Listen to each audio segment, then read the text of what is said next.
Hey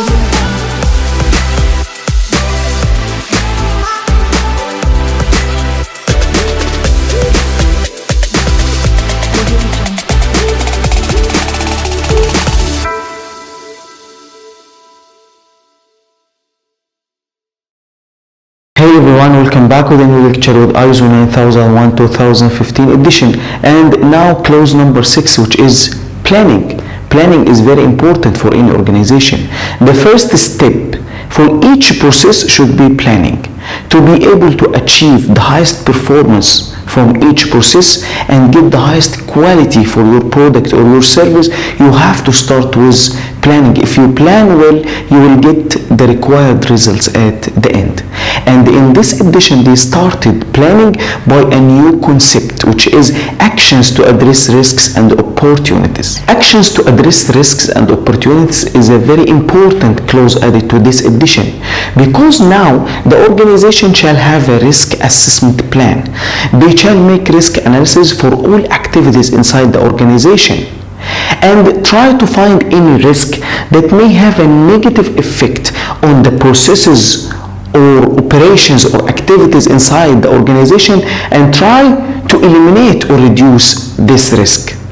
And also try to find any opportunity that may have a positive effect on the activities inside the organization, and try to use these opportunities. And if you eliminate the risk and use the opportunities, at the end you will increase the performance of each process and improve the quality of product or service provided to the customer. And as I explained before, they replaced the word of preventive action by risk-based thinking or risk-based approach in this edition. Preventive action was before in 2008 edition. Now risk-based thinking. You have to think about the risk when starting any process or any activity inside the organization, because if you eliminate or reduce these risks, you will be able to improve the work. You will be able to prevent any issue that may happen in the future. When planning for quality management system, the organization shall consider the context of the organization, which has been explained in subclause 4.1. As I explained before, that you shall identify the external and internal issues that may have a negative or positive effect on the organization or on the activities of the organization. And this is the context of the organization. And if you do this, you will be able to address all risks and opportunities. And also you shall consider the needs for interested parties. At the beginning, you shall identify the interested parties, as I explained before in subclause 4.2, and then you will define the requirements for these interested parties. These interested parties, whether from the organization or from outside the organization. After that, you will be able to identify the requirements for these interested parties in order to determine risks and opportunities that need to be addressed. And what is the purpose of addressing risks and opportunities?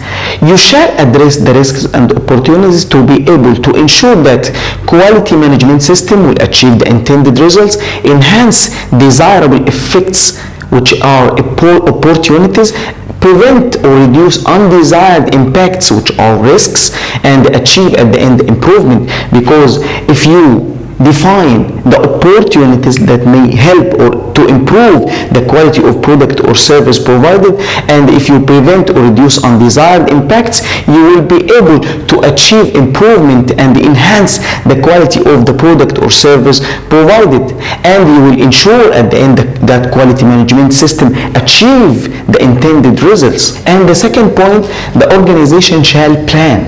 As I said before, shall have a risk assessment plan, including actions to address risks and opportunities, and how to integrate and implement the actions into quality management system processes. After they identify the risks and opportunities, they will implement this. They will try to eliminate the risks and use the opportunities. So after they will implement the actions into the quality management system process, they shall evaluate the effectiveness of these actions, whether these actions were effective or not.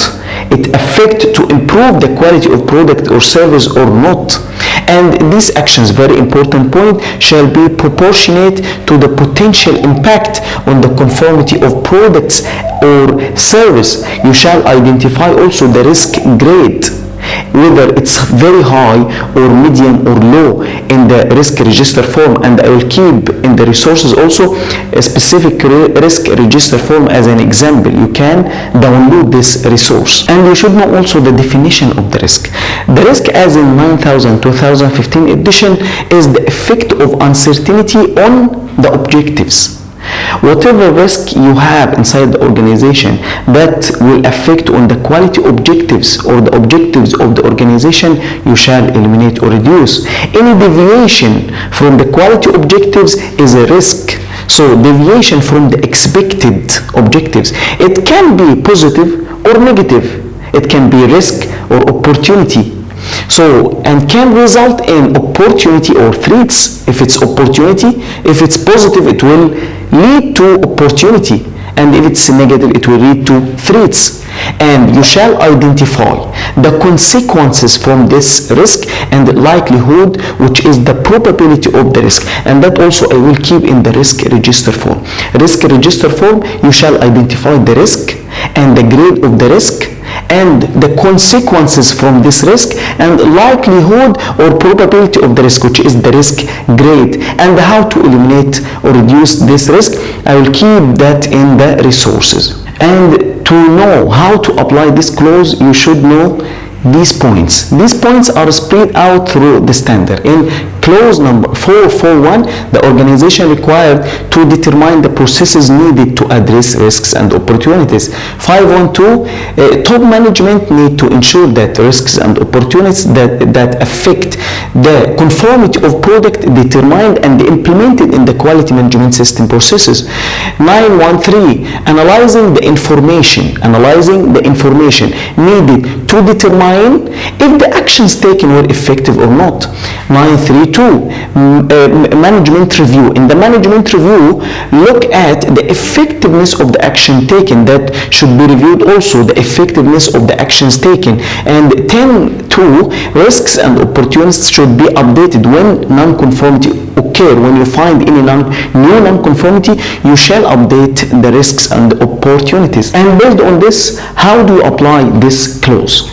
There is no requirement for full risk management as to apply ISO 31000 or to have specific documented information, but to convince the assessor and to apply this clause, you shall do something. You shall prepare risk register form, and this risk register form I have explained what you should record in this form, and this form shall be updated when you find any new non-conformity or any new risk during the year. And also at the management review, you shall ensure the effectiveness of actions taken to eliminate risks and use the opportunities.